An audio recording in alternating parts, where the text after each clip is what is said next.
খবর পাননি আপনারা? দেখুন,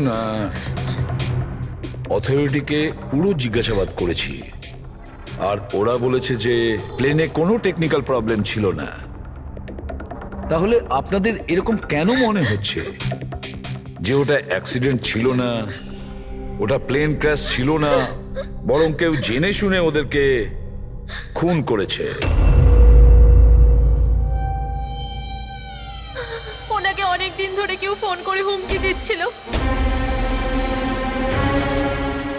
দেখুন, আপনাদের হাজবেন্ড তো নামি দামি বিল্ডার্স, তাই হুমকি দেওয়া ফোন তো আপনাদের আসতেই পারে, তাই না?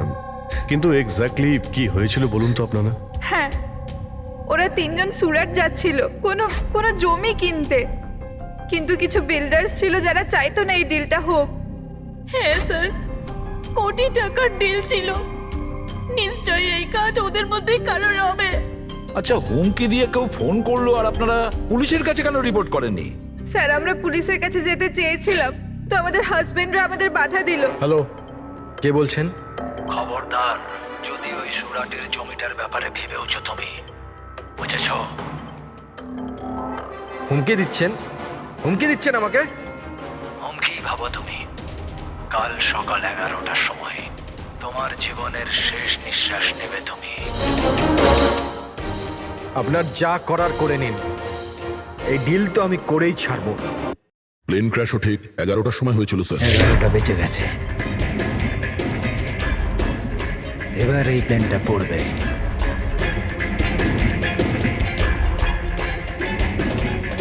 এটা কোনো কাকতালীয় ঘটনা হতে পারে না। আপনি বলুন স্যার, যে একটা জমির টুকরো কারোর জীবনের থেকে বড় হতে পারে কি? দেখুন, আমি আপনাদের প্রমিস করছি, যারা এই কাজটা করেছে তাদেরকে আমরা শাস্তি দিয়েই ছাড়ব।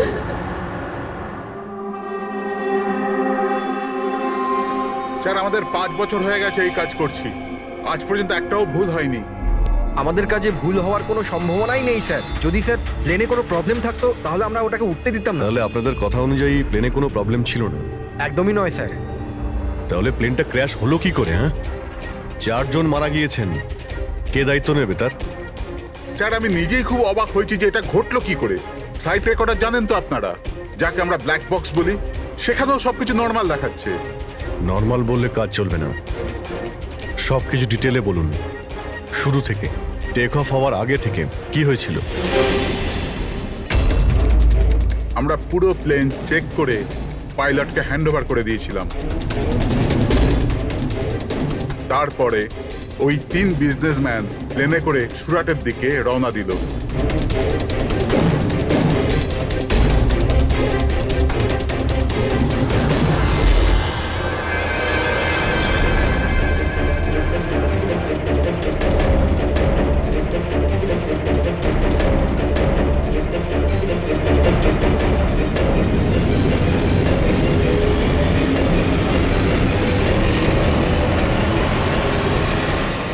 স্যার, আমরা টেক অফের পারমিশন রেডিওর ফ্রিকোয়েন্সি থেকে পাই, মেন টাওয়ার থেকে। কাল আমাদের পুরো ইনফরমেশন পাওয়ার পরই আমরা টেক অফের প্রক্রিয়া শুরু করেছি। হ্যাঁ ফ্রেডি, কি? আচ্ছা, ওকে ওকে ওকে, হ্যাঁ ঠিক আছে, আমরা দেখছি। কি হয়েছে স্যার? মদনকে যে নাম্বার থেকে হুমকি দেওয়া ফোন করা হয়েছিল সেটা ক্র্যাশের দিন এখানেই ছিল, এই এয়ার স্ট্রিপেই। স্যার, ফোনটা যদি এখানেই থেকে থাকে তাহলে এটা ভিতরের কোনো লোকের কাজ। কি? হ্যাঁ, না স্যার, আমরা কাউকেই কোনোদিন হুমকি দিয়ে ফোন করিনি। তোমরা না করলে কি বাইরের কেউ এসে করে গেছে? এই তোমাদের সিকিউরিটি এয়ার স্ট্রিপের? যদি ওই লোকটা এখানে এসে থাকে তাহলে কিছু না কিছু তো এখানে নিশ্চয়ই ফেলে গেছে, চেক করে দেখি। স্যার, এই জায়গাটা তো পুরো পরিষ্কার। ও যদি কোথাও লুকায় তাহলে ওই হ্যাঙ্গারের কাছে কোথাও লুকিয়েছিল। ঠিক আছে, ওখানে দেখি। আপনারা আসুন আমাদের সঙ্গে।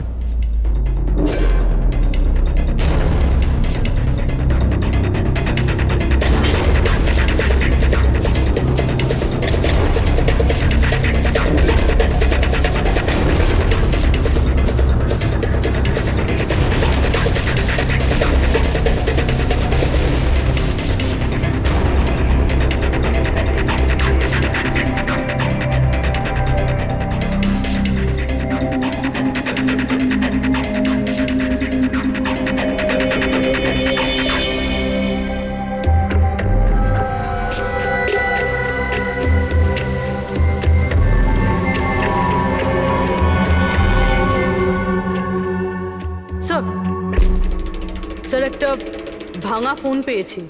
স্যার আমার মনে হয় হুমকি দেওয়ার জন্য এই ফোনটাই ব্যবহার করেছিল। হতে পারে ইউজ করে ভেঙে দিয়েছে। রেখে দাও, কিছু প্রমাণ তো নিশ্চয়ই পাওয়া যাবে। কোথায় পেলে তুমি এটা? স্যার ওখান থেকে। স্যার এখানে।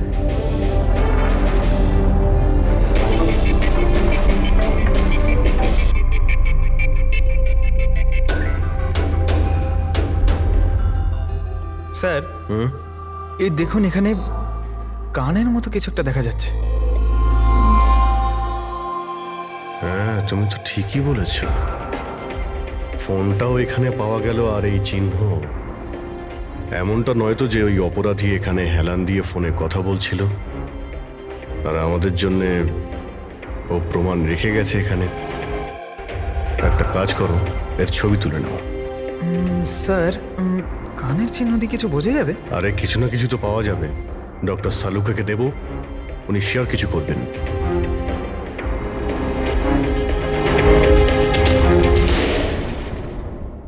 স্যার দুটো লাশ পাওয়া গেছে, অঙ্কুর আর মদনের। অঙ্গদ আর মদন। আচ্ছা, সুমিত আর ওই প্লেনের পাইলট? খুন চলছে স্যার, এখনো কোনো খবর পাওয়া যায়নি। আপনারা প্লিজ কাঁদবেন না, একটু শান্ত হন। দেখুন, আমি আপনাদের কথা দিচ্ছি, আপনাদের স্বামীকে যারা খুন করেছে তারা আমাদের হাত থেকে বাঁচতে পারবে না। স্যার, হ্যাঁ, স্যার এই ফোনটা পেয়ে গেছি, যে ফোন থেকে হুমকি দেওয়া ফোনটা করা হয়েছিল। কিন্তু স্যার আমরা ওখানে পৌঁছানোর আগেই খুনি এই ফোনটা ভেঙে দিয়েছে, যাতে আমরা ওর অবধি পৌঁছতে না পারি। স্যার আমরা জানি এটা কে করেছে। চেনেন আপনারা কে কে খুন করেছে? রণদীপ আর শশী। রণদীপ আর শশী কারা?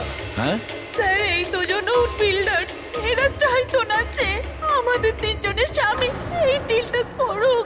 জানতাম, আমরা জানতাম যে এই ঘটনার পুরো দোষ আমাদের ঘাড়েই চাপানো হবে। আপনাদের পরিচয়? স্যার এরাই দুজন হলো সেই খুনি, রণদীপ আর শশী।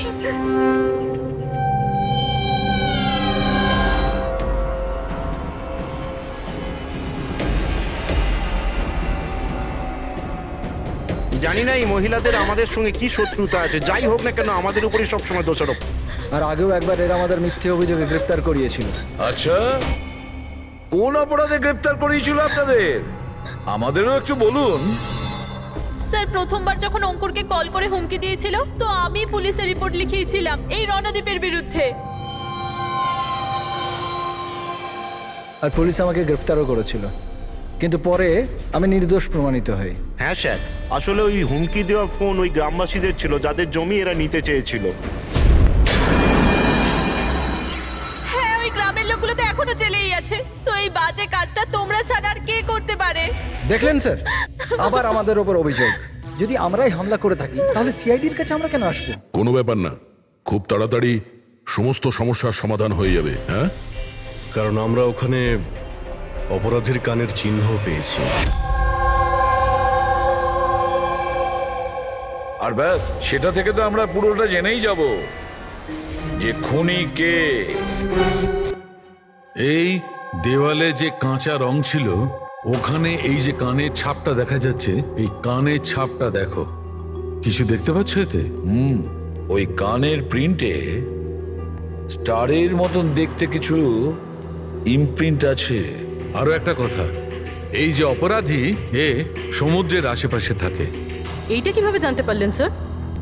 আমি বলছি, এই ফোনটা, এই ফোনের যে ভাঙা অংশটা, এর ওপর আমি কিছু সমুদ্রের বালি আর মাছের কাঁটার টুকরো পেয়েছি।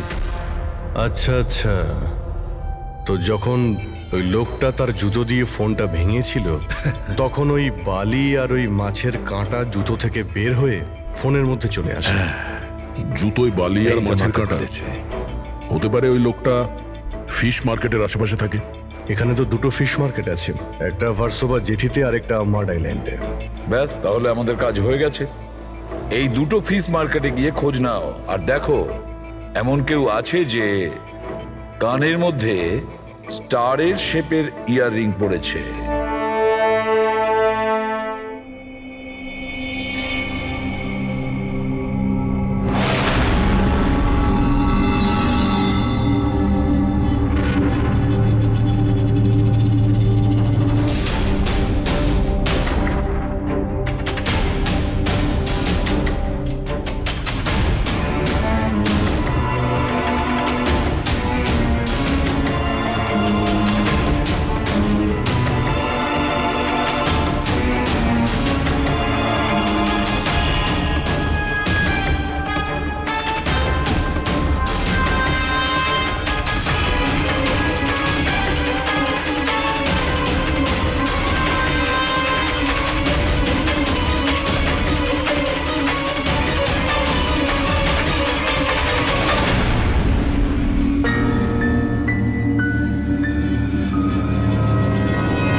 আমি দেখতে পেয়েছি। Okay sir.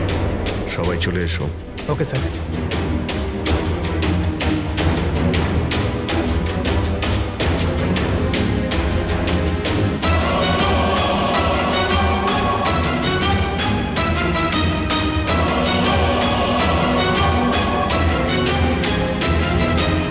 কারোর সঙ্গে মিটিং হওয়ার কথা।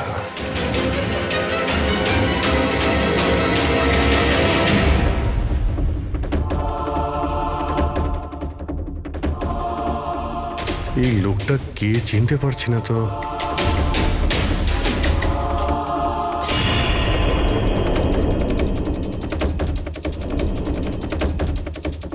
স্যার এটা তো সচিন।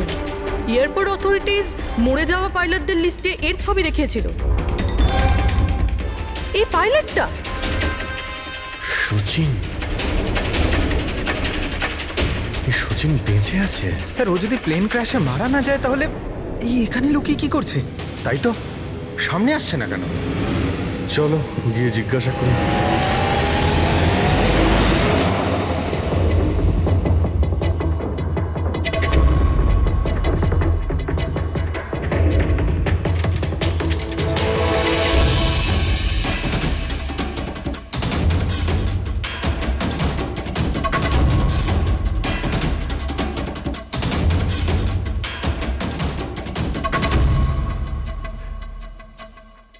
স্যার।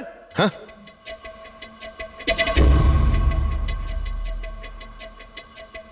স্যার এ তো মারা গেছে। মারা গেছে? ওই দেখুন স্যার, সচিন পালাচ্ছে।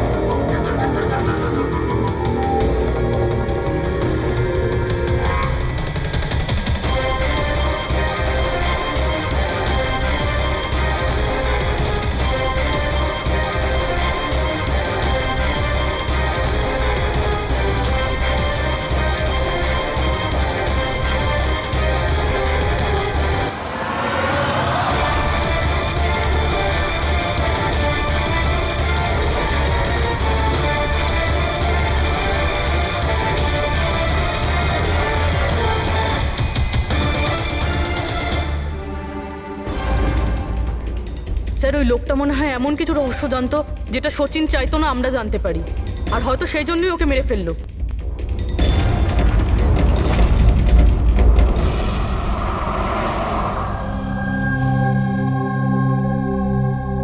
স্যার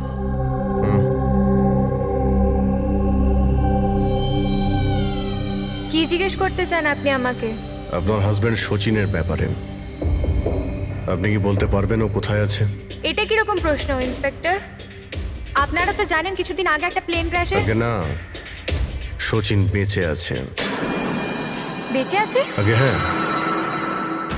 আর আপনি হয়তো এটা শুনে খুবই কষ্ট পাবেন যে ও একটা খুন করে পালিয়েছে। এমনিতে তোমার স্বামী সচিন কত টাকা পেয়েছিল এই ষড়যন্ত্রে যুক্ত হয়ে? টাকা? টাকা পাইনি। টাকা যদি পেয়ে থাকতো তাহলে আমি কফি শপে কাজ করতাম না। আর এমনিতেও আমাদের রিলেশন ঠিক চলছিল না। আপনাদের মধ্যে বনিবনা হচ্ছিল না? কি বলতে চাইছেন, মানে জিজ্ঞেস করতে পারি কি প্রবলেম ছিল? দীপ্তি নামের একটা মেয়ে আছে, এয়ার হোস্টেস। অনেকবার বলতো যে তোর সাথে ডিভোর্স নিয়ে ওর সাথে থাকতে চাই। কোথায় থাকে ও? সচিন বেঁচে আছে? এ হতে পারে না স্যার। আমরা নিজের চোখে ওকে প্লেনে উঠতে দেখেছিলাম। স্যার এত বড় দুর্ঘটনায় ওর বেঁচে থাকার কোনো সম্ভাবনাই নেই স্যার। আর ও যদি প্লেন থেকে প্যারাশুট নিয়ে লাফ দেয় তাহলে? না স্যার, যদি প্যারাশুট নিয়ে লাফ দিত তাহলে কেউ না কেউ তো নিশ্চয়ই দেখতে পেত।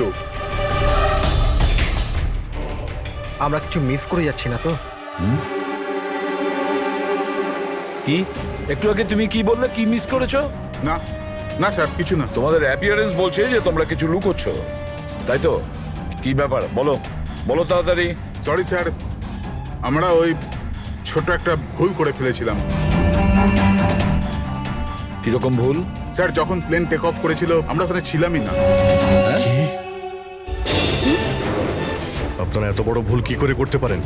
হ্যাঁ, স্যার ওই প্লেন যখন রানওয়েতে দৌড়চ্ছিল স্যার কিছু বিস্ফোরণ হলো স্যার। কিরকম বিস্ফোরণ?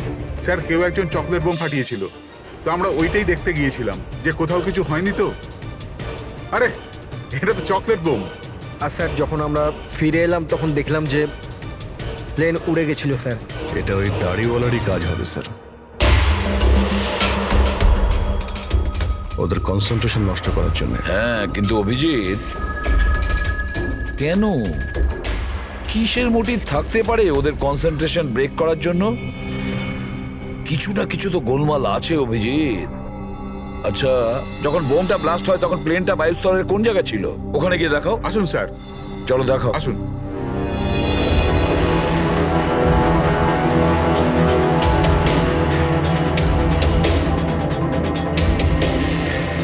এক মিনিট অভিজিৎ, এ তো রক্ত, শুকিয়ে যাওয়া রক্ত। স্যার রক্তের রং দেখে মনে হচ্ছে খুব বেশি পুরনো নয়, আজ বা কালকেরই। এই রক্ত কার রক্ত? এটা এখানে এলো কি করে? জানি না স্যার। জানি না, সব প্রশ্নের একটাই উত্তর তোমাদের, জানি না। তাহলে জানোটা কি তোমরা?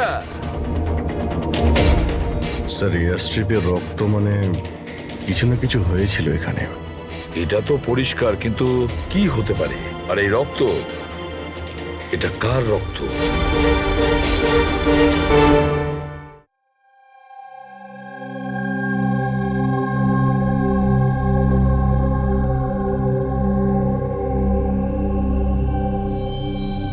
বস, জানতে পেরে গেছি ওই এয়ার স্ট্রিপে যে রক্ত ছিল ওটা কার। কার ছিল?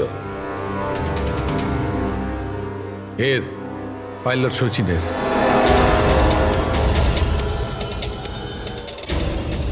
পাইলট সচিনের রক্ত? কিন্তু ওরা আঘাত লাগলো কি করে, কখন?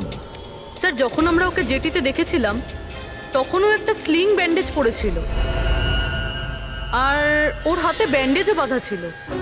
কিন্তু ইঞ্জিনিয়ার আমাদের এটা বললো যখন সচিন টেক অফের জন্য যাচ্ছিল ও একদমই ঠিকঠাক ছিল, ওর হাতে কোনো রকম ব্যান্ডেজই ছিল না। এটার একটাই মানে দাঁড়ায় অভিজিৎ, সচিনের আঘাত এয়ার স্ট্রিপের সময়ই হয়েছে। প্লেনটা টেক অফ হওয়ার আগেই সচিন এয়ার স্ট্রিপে পড়ে যায়, আর ওর তখনই আঘাতটা লাগে। ঠিক এই রকমই হয়ে থাকবে বস, কারণ এই জন্যে সচিন প্লেন ক্র্যাশে মারা যায়নি, কারণ সচিন প্লেনে ছিলই না। কিন্তু ডক্টর সালুকে কেউ তাহলে সচিনকে প্লেন থেকে লাফাতে দেখেনি কেন? আরে ওই দাড়িওয়ালা ওখানে বাজি ফাটিয়েছিল না ওদের সরানোর জন্যে। এগুলো সব সচিন আর ওই লোকটার প্ল্যান ছিল।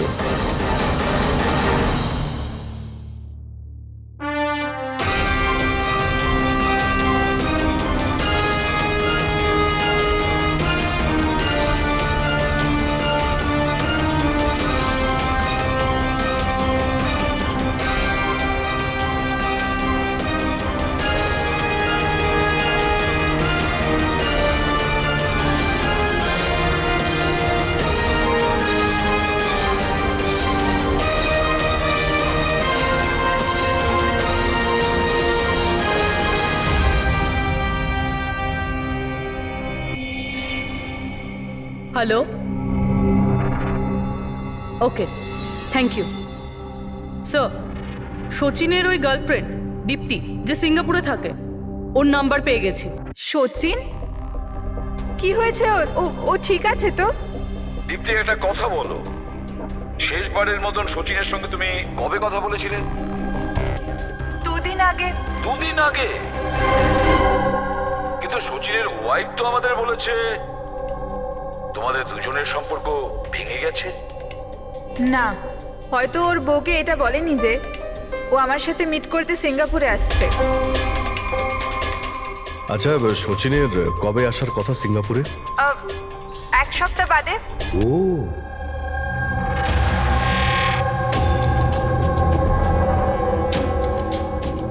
আচ্ছা, আর কি কি কথা হয়েছে তোমার সঙ্গে 2 দিন আগে? ও বলছিল যে ও অনেক টাকা পেতে চলেছে, আর তারপরে আমরা দুজনে নতুন জীবন শুরু করতে পারি। কিন্তু আপনার এইসব প্রশ্ন, সচিন ঠিক আছে তো? ভয় পেও না, সচিনের কিছু হবে না, আর যদি দরকার পড়ে আমরা আবার তোমায় ফোন করব। Thank you. আচ্ছা, দীপ্তি আবার যুক্ত নয় তো এই প্ল্যানের সঙ্গে, এই সমস্ত ষড়যন্ত্রের সঙ্গে? পুরবি, একটা কাজ করো, সিঙ্গাপুর পুলিশকে পুরো ডিটেলস জানিয়ে দাও আর বলো যে ওরা এই দীপ্তির ওপর যেন নজর রাখে। Yes sir. স্যার, হ্যাঁ, সচিনের ওয়াইফের সঙ্গে কথা হলো স্যার। ও তো বললো যে সচিনের পাসপোর্ট বাড়িতেই আছে। কি? সচিনের পাসপোর্ট বাড়িতে? আর সচিন সিঙ্গাপুর যাওয়ার জন্য প্ল্যান করছে? এটা আবার হয়নি তো যে সচিন নকল পাসপোর্ট বানিয়েছে? নকল পাসপোর্ট? আচ্ছা, আমাদের ওই ঘেটু আছে না, ও কিন্তু নকল পাসপোর্টের ব্যাপারে অনেক কিছু জানে। হেড্রিক, একটা কাজ করো, পঙ্কজকে বলো যে সচিনের ফটো নিয়ে যেন ঘেটুর সঙ্গে দেখা করে। হ্যাঁ। Yes sir. আরও একটা কথা স্যার, স্যার সচিন যদি প্লেন টেক অফ হওয়ার আগে প্লেন থেকে ঝাঁপ দিয়ে থাকে, তাহলে প্লেনটা ওড়াচ্ছিল কে? আর যখন ও প্লেন থেকে ঝাঁপ দিল তখন এই মদন, অঙ্কুর আর সুমিত এরা চিৎকার চেঁচামেচি করলো না কেন? চুপচাপ বসেছিল কেন? বস, প্লেন থেকে পড়ে গেলে এরকম সুযোগ পাবে কি করে? এরা তিনজনেই তো অজ্ঞান ছিল। কিন্তু স্যার, এরা জ্ঞানটা হারালো কিভাবে? পূর্বী এদের তিনজনের পেটের মধ্যে ব্ল্যাক কফি ছিল, আর ওই ব্ল্যাক কফিতেই নেশাদ্রব্য মেশানো ছিল। কি? ব্ল্যাক কফির সঙ্গে নেশার ওষুধ? I am boarding. আপনার কফি। Thank you. তাহলে নিশ্চয়ই এটা সচিনের প্ল্যানের পার্ট ছিল। স্যার, একটা প্রশ্নের উত্তর এখনো পাইনি। বিনা পাইলট নিয়ে প্লেনটা উড়লো কিভাবে? এর উত্তর হলো UAS. UAS, আনইন্টারাপ্টেবল auto pilot system. এই প্রোগ্রাম দিয়ে মাটিতে থেকে আকাশে ওড়া প্লেনকে কন্ট্রোল করা যায় স্যার, যে কোনো জায়গা থেকে। হ্যাঁ স্যার, আমরা এই ফরেন্সিক ল্যাবে দাঁড়িয়েও যে প্লেনটা আকাশে উঠছে তাকে কন্ট্রোল করতে পারি। এই প্রোগ্রামটা এই জন্যই বানানো হয় যে আকাশে ওড়ার সময় প্লেনে যদি কোনো ইমার্জেন্সি হয় বা কোনোভাবে প্লেন হাইজ্যাকও হয়ে যায়, তাহলে তার কন্ট্রোল যেন নিচে থাকা লোকেদের হাতে থাকে। তার মানে প্লেনের ককপিটের কন্ট্রোল তার হাতে থাকবে যার হাতে রিমোট আছে। হ্যাঁ স্যার, আর যার কাছে রিমোট কন্ট্রোলটা ছিল সেই প্লেনটা ক্র্যাশ করিয়েছে সমুদ্রে। রিমোট কন্ট্রোলের লোক খুনি, এক কফিতে নেশার ওষুধ। যদি একবার আমরা জানতে পারি না যে ওই ব্ল্যাক কফিতে নেশার ওষুধ কে মিশিয়েছিল আর কে খাইয়েছিল, তাহলে বুঝে নাও রিমোট কন্ট্রোলের খুনির কাছেও আমরা পৌঁছে যাব। Remote control. Black coffee? Sir, Madan তো ব্ল্যাক কফি খেতেন না, ওনার হাই ব্লাড প্রেশার ছিল। আর স্যার, আমিও তো সুমিতকে কোনো ব্ল্যাক কফি দিইনি, কারণ ও যখন বাড়ি থেকে বেরিয়েছিল তখন আমিও বাড়ি ছিলাম না। দেখুন, আমরা ওই তিনজনের পেট থেকেই ব্ল্যাক কফি পেয়েছি, যে সেই নেশার ওষুধ মিশিয়েছিল। আর আপনারা বলছেন যে আপনারা কেউ নিজেদের স্বামীকে ব্ল্যাক কফি খাওয়াননি। হতে পারে অন্য কেউ ওনাদের ব্ল্যাক কফি খাইয়েছিল, বা হতে পারে বাইরে যেখানে গিয়েছিল সেখানে খেয়েছিল। কোথাও গিয়েছিল কি? হ্যাঁ স্যার, ওকে আমাদের ড্রাইভার এয়ারপোর্টে ছাড়তে গেছিল। তাহলে হতে পারে যে ও বাইরে কোথাও কফি খেয়েছে, তাহলে ড্রাইভার জানতে পারে। রবি, ওকে একবার ডাকুন তো, কোথায় আছে ও? স্যার, যবে এই ঘটনা ঘটেছে তবে থেকে ও কাজে আসছে না, ও আমার ফোনও তুলছে না। তার মানে অভিজিৎ, এই রবি কাল থেকে উধাও।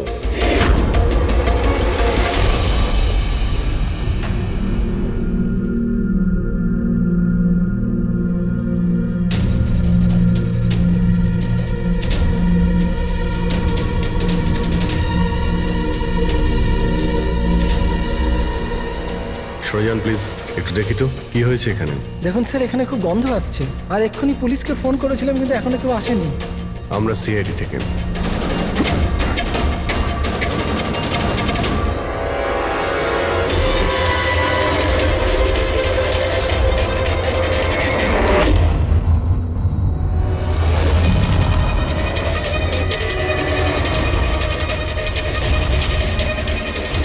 স্যার, আরও একটা খুন।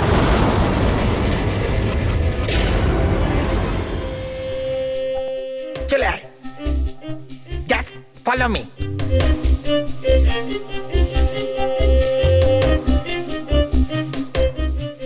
পঙ্কজ, চুপচাপ আমার পেছন পেছন চলতে থাকবি যতক্ষণ আমি এখানে আছি। তোর ঘাবড়ানোর কোনো দরকার নেই। এই যে ঘেটু, আমি না ভয় পাই না, আমি একজন সিআইডি অফিসার। চুপচাপ চল, ফলো মি, ওইদিকে চল।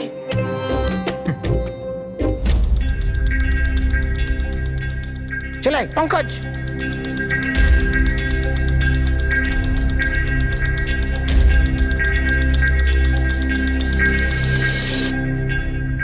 কি বন্ধু, শুনেছি তুমি খুব সুন্দর পাসপোর্ট বানাও। কে বললো? আমার একটা বন্ধু বলেছে। বন্ধু? কে বন্ধু? এ না, আমি চিনি না একে।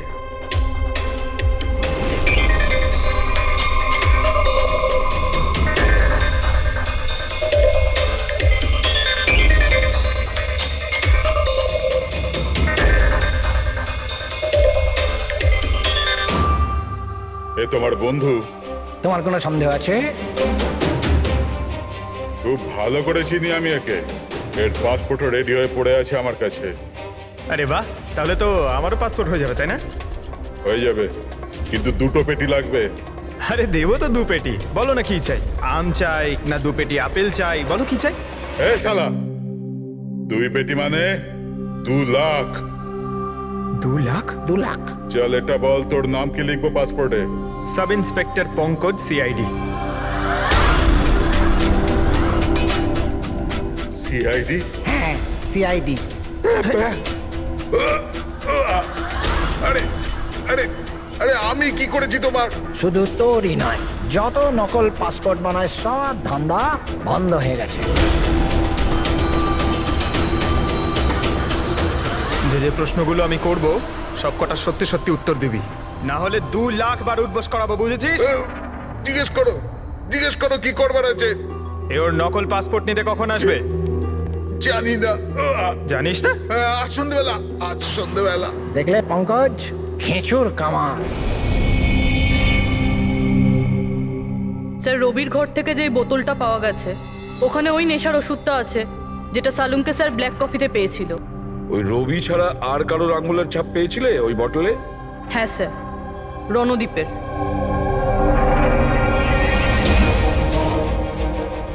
রণদীপ, এই রণদীপ বিউরোতে এসে চেঁচিয়ে চেঁচিয়ে নিজেকে নির্দোষ প্রমাণিত করতে চাইছিল না? প্রথমে রবিকে ব্যবহার করে খুন করানোর জন্য, তারপর রবিকেই মেরে ফেলে। স্যার, আমি রণদীপকে অনেকবার ফোনে ট্রাই করেছি, কিন্তু ওর ফোন বন্ধ আসছে। একবার এই সুচিরকে যদি আমরা পাই না, ওই আমাদের পৌঁছে দেবে রণদীপের কাছে। সন্ধেবেলায় তো ও আসছে নিজের নকল পাসপোর্ট নেওয়ার জন্য।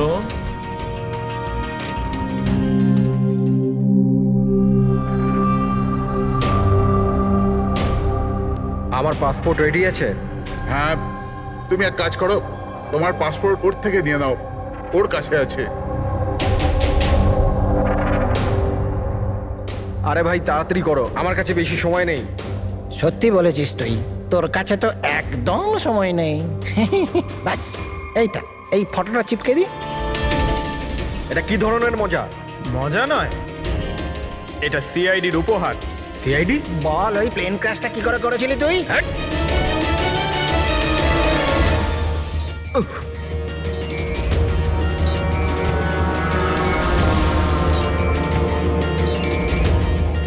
সিআইডি থেকে পালিয়ে টেক অফ করা এত সহজ নয়। ইমার্জেন্সি ল্যান্ডিং করতে হয় অপরাধীদের। টাকার লোভে আমি অন্ধ হয়ে গিয়েছিলাম।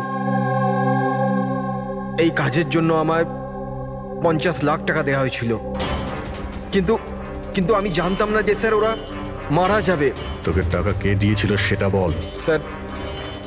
স্যার আমি জানি না স্যার, আমি শুধু একবার কথা বলেছিলাম ওর সাথে। পঙ্কজ, ইন্টারনেটে ভালো করে দেখো এই রণদীপের কোনো ইন্টারভিউ পাওয়া যায় কিনা। স্যার, পেয়ে গেছি।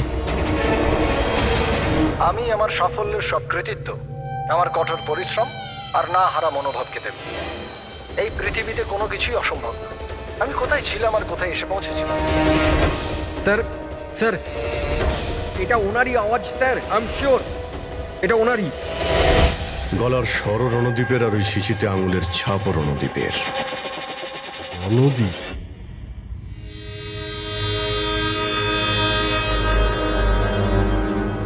স্যার সামনে গিয়ে রাইটে। স্যার এই রণদীপের ফোন তো অফ বলছে, ওর লোকেশন কি করে ট্র্যাক করব? আরে ফোন বন্ধ তো কি হয়েছে পঙ্কজ, ওর ভিডিওটায় মনে আছে? ওই ভিডিওটার মধ্যে ওর হাতে একটা ব্রেসলেট পড়েছিল। আমি ওই ইন্টারভিউ দ্বিতীয়বার চেক করেছি। কিন্তু স্যার ব্রেসলেট দিয়ে লোকেশন কি করে ট্র্যাক করব? পঙ্কজ, ওটা কোনো অর্ডিনারি ব্রেসলেট নয়। ওই ব্রেসলেটে জিপিএস ট্র্যাকিং লাগানো আছে। আর এরকম ব্রেসলেট বেশিরভাগ টাইপ 1 ডায়াবেটিসের লোকেরাই পরে। ব্রেসলেটে জিপিএস থাকে স্যার? হ্যাঁ, তার কারণ হলো যে ওর শরীর যদি কোনো সময় খারাপ হয়ে যায় বা ওর মাথা ঘুরে যায়, তাহলে ওর পরিবারের লোকেরা জিপিএস এর সাহায্যকে সহজেই।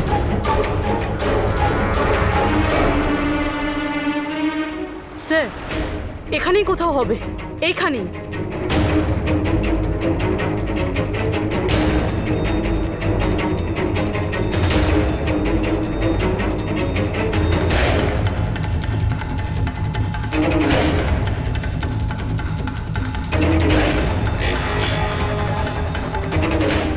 এইদিকে স্যার। স্যার এখানেই কোথাও হবে। ওর হার্ট রেট ক্রমশ কমে আসছে। হার্ট রেট ক্রমশ কমে যাচ্ছে, এদিকেই ও কোথাও আছে। দাঁড়া দাঁড়া, এই মাটিটা অন্যরকম মনে হচ্ছে কেন? এই মাটির নিচে আবার নেই তো? হতে পারে।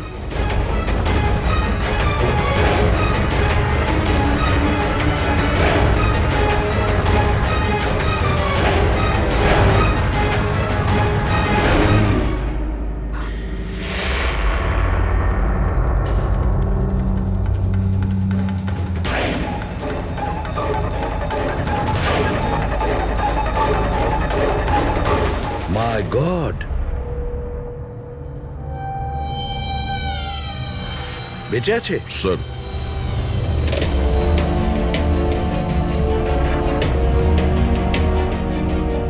স্যার, আমরা তো ভেবেছিলাম যে এই লোকটাই খুনি, কিন্তু এখন দেখছি ওই তো মারা যাচ্ছিল। স্যার আমার মনে হয় না রবির খুন রণদীপ করেছে বলে, কারণ ব্যুরো থেকে বেরোনোর পরে ওর ব্রেসলেটের লোকেশন এখানটাই ছিল, ও অন্য কোথাও যায়নি। তার মানে যে শচীনকে টাকা দিয়েছিল সে রণদীপ ছিল না, অন্য কেউ ছিল। কিন্তু স্যার ভয়েস তো ওরই ছিল, গলার আওয়াজ তো ওরই ছিল। পুরোবি আওয়াজ চেঞ্জ করে কথা বলা কোনো ব্যাপার না। আর আজকাল স্যার এমন এমন মোবাইলের অ্যাপ এসছে যার সাহায্যে যে কেউ যে কোনো আওয়াজে কথা বলতে পারে। কিন্তু কে কে সে যে রণদীপকে ফাঁসানোর চেষ্টা করেছিল? সে কে ছিল যে কিনা নিজের ভয়েস চেঞ্জ করার অ্যাপ ইউজ করেছিল?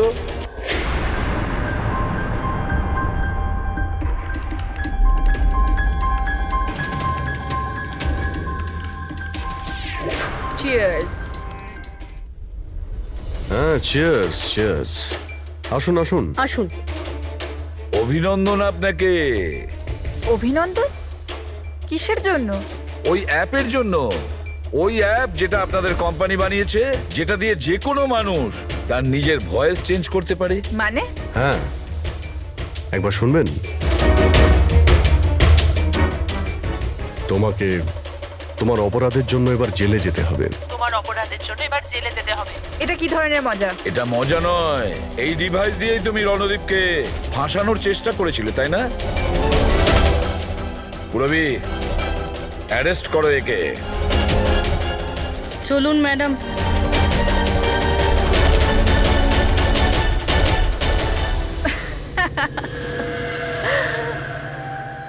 এত কিসের তারা আছে সিআইডি? একটু ওদিকে তো তাকান। এই, ছেড়ে দাও ওকে। বোকামি করো না। এই ছেড়ে দাও এদের।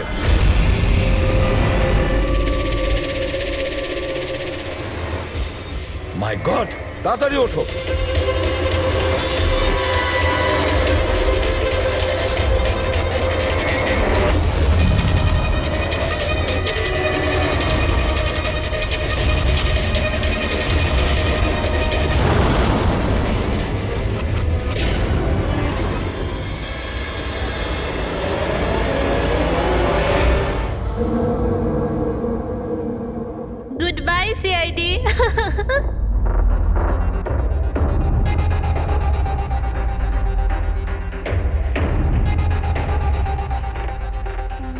গার্লস, আজ পর্যন্ত বড় বড় অপরাধী যেটা করতে পারেনি সেটা আমরা করে দেখিয়েছি।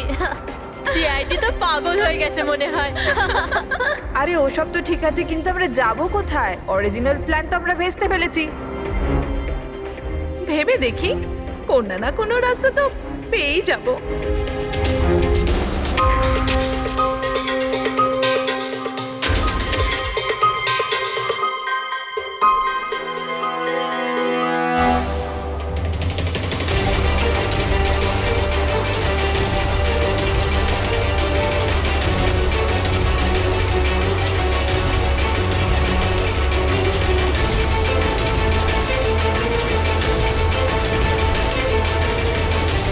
আরে কি করছিস? কিরকম ভাবে প্লেন ওড়াচ্ছিস তুই? আরে আমি চালাচ্ছি না রে, তুমি তো বলেছিলে যে তুমি প্লেন চালাতে পারো। আরে আমি এটা করছি না, এটা নিজে থেকে হচ্ছে। ও নো, প্লেন তো নিচে যাচ্ছে।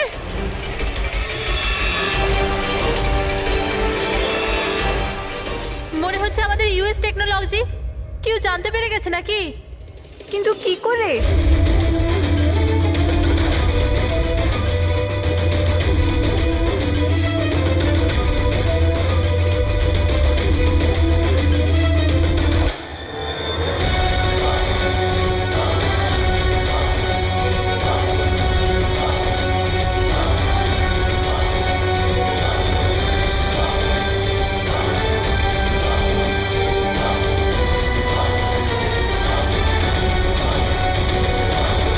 Thank you. আসুন।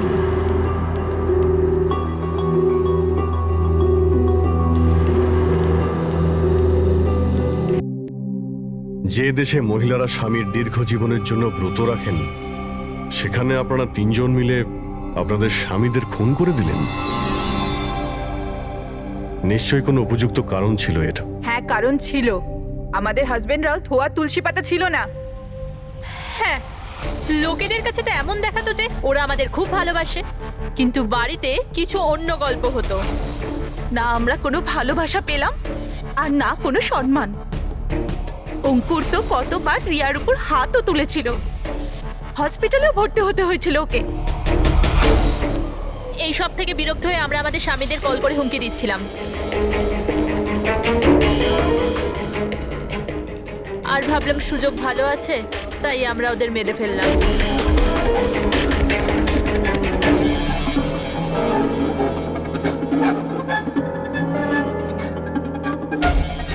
আর ভাগ্য দেখুন, রণদীপ রবির কাছে গিয়েছিল ওই অজ্ঞান হওয়ার ওষুধ নিয়ে, যাতে আমাদের স্বামী মিটিংয়ে পৌঁছতেই না পারে।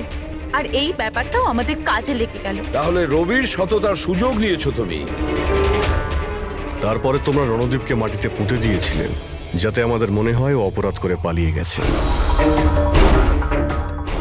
খাঁচায় বন্দি পাখির মতো জীবন কাটানোর কোনো ইচ্ছে ছিল না। আমরা স্বাধীনভাবে শ্বাস নিতে চেয়েছিলাম। স্বাধীনভাবে শ্বাস নেওয়ার আরো কিছু পথ খোলা আছে ম্যাডাম। স্বামীকে খুন করা সব থেকে ভুল সিদ্ধান্ত। এটা ঠিক করতে যদি স্বামীর কাছ থেকে সরে যেতে, কিন্তু না, তোমরা তিনজন এমন রাস্তা বেছে নিয়েছো যে রাস্তা তোমাদের অন্ধকারে নিয়ে যাবে, আর সেটাও জেলের গড়াদের পেছনে।